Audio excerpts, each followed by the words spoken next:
My second summer that I spent in Squamish, I was sort of running out of really hard things to do, and I remember talking with some people about some potential hard climbs that were steep and overhanging, and I caught wind of, well, I guess my buddy Dave told me about the Cobra Crack and how it had yet seen a free ascent. Told me where it was, where I could find it, and yeah, just through word of mouth, I guess. It was just sort of, even back then, 4 years ago, it was already had a bit of hype. It was already kind of this mysterious climb that few people have seen, but everyone kind of knew about it. So it kind of sparked my interest. I've probably tried the route now somewhere between 30 and 40 tries. When I first started going up there, I was going by myself. It's kind of just one of those things where I really enjoyed climbing sort of solo. I really enjoyed going the hike up there and throwing down a rope and just spending sort of the afternoon up there by myself and just sort of dialing in the moves and just rope soloing the route. I found it really hard to try to convince somebody to hike all that way and spend the afternoon with me on something that wasn't even, we didn't even know if it was going to go. So I thought it was easier to go up by myself. And then last summer, DDA was going up quite a bit, and so I started making plans to go up with him and a couple of other friends, and slowly people have started to get interested in it, and a lot of my friends want to come see it and that kind of thing, and so I guess a variety of people have been helping me out on it.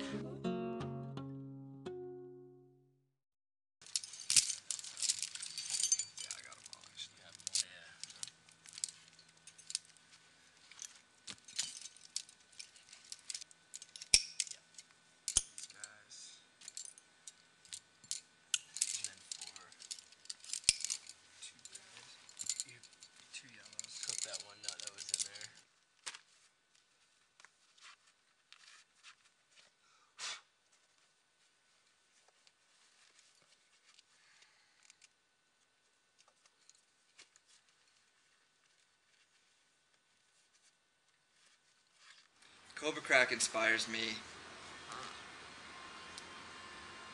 I guess, for the same reason that it would inspire anybody. It's just very aesthetic. It's perfect in every way. It's got a lot of different kinds of climbing, some dihedral stemming, some slab climbing, into a beautiful sweeping overhang. And just when you look at it from the trail and you stare up at it, you're like, oh my God, it's perfect. As far as having Canadians support me on it, yeah, a lot of my friends who were involved in the route, they got really psyched, when they knew I was getting close, and they'd come up just to watch sometimes. And I remember being like on the trail, hiking up by myself one day with a backpack, and I remember seeing people that I've never even met before, and they'd be like, "Hey, are you going up to try Cobra Crack?" And it started to develop this sort of, this mythical, storyline, and people started to get really interested, and everyone was wishing me luck.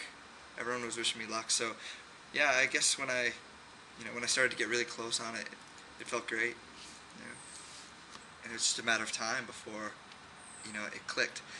And the time I did it, just like anything, it felt easy almost. A few days before I did the route, I remember my linkage was getting really long. I was one hanging it maybe 2 or 3 times on lead now, and I remember one hanging it in really bad conditions, and I knew that once I did that, as long as there was a good day and a good weather and a good breeze and it was dry, I think I had a really good shot to do it. I felt really confident. I was feeling really strong, and yeah, it was just a matter of everything coming together for that day. I didn't know whether I was going to do it that day or the next day or the next day, but I did know that I was going to do it. I was not afraid of it. My sequence won't work for everyone, and that's just the way it goes on this route. It's going to feel different for everybody. You break the route down into sections where you can handle it, and then you build it back up and start to link those sections together, and you train for it, and you think about it all the time, and then finally when you clip the chains, it is a terrific feeling. But I think what I love most is the process. And clipping the chains just means that the process is over. So it's, I mean, it's kind of a catch-22 in a way.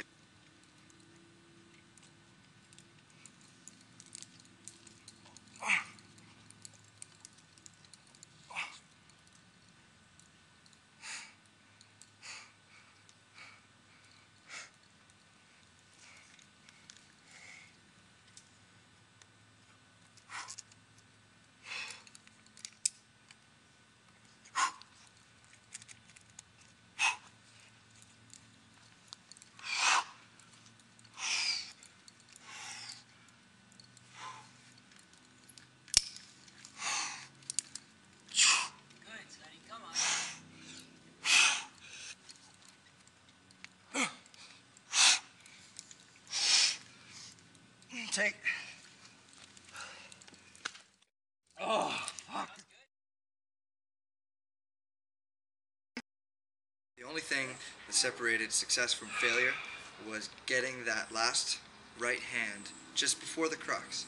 And if I didn't get it perfectly, the way I had to get it in order to do it, then I would fall off. There was no gray area. There was no try harder. It was just either do it or don't do it. So, you know, with that being said, it was just a matter of time before I got it just perfect.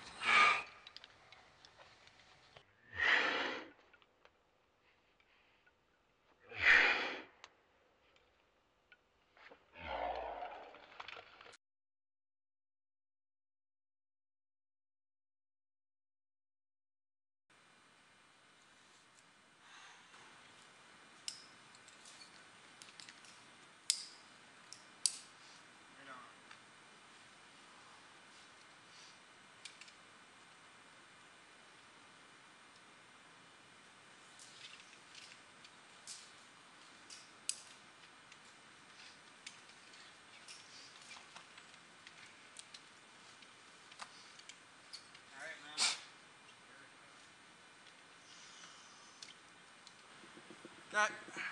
Yeah, give her.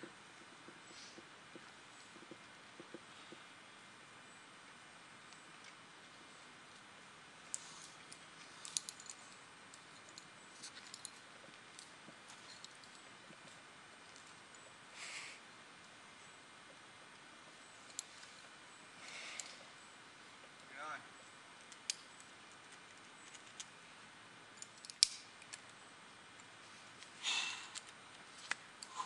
Good stuff. Good stuff.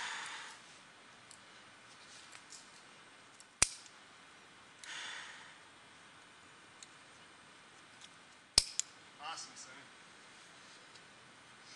Okay, go for it, man. Come on, push it.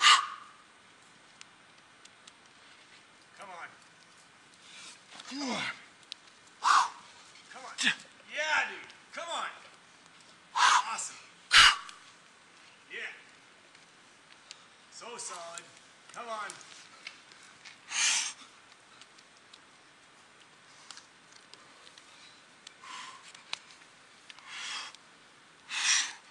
Right on. Come on. So good.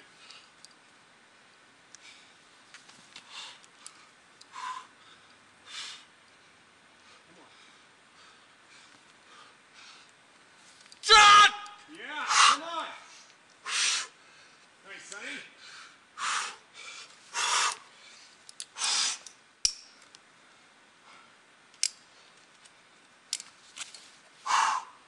Yeah, boy. Woo. Yeah!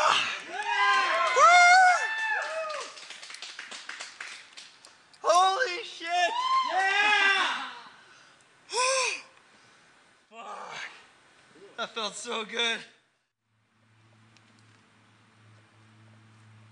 As far as the quality of the stone, I'd say it's the best route I've ever climbed on in my life. You know, hands down. It's definitely the most aesthetic climb. It's definitely the best stone I've ever climbed on. So, I mean, it's hard to compare anything to the Cobra Crack. There's nothing in the world like it. There's nothing in the world that looks like it, that climbs like it. It's really unique, and it's a, as far as I'm concerned, of what a classic, timeless route is, I believe that that belongs in that category. Like the first ascent, really, I mean, I think anyone will tell you that that's not their number one goal. When they find a line or a route that they want to do, I think most climbers will tell you that it's really not. It's not the single thing that motivates them to do it. What motivates them to do it is the line itself. So, for me, it didn't matter if it was the first ascent, 10th ascent, or 100th ascent. That didn't matter to me. What mattered to me was making a connection with that route, and it's basically just a relationship between a climb and a climber. And so I'm pretty psyched that it's there for me to do. And it's there for everyone to do.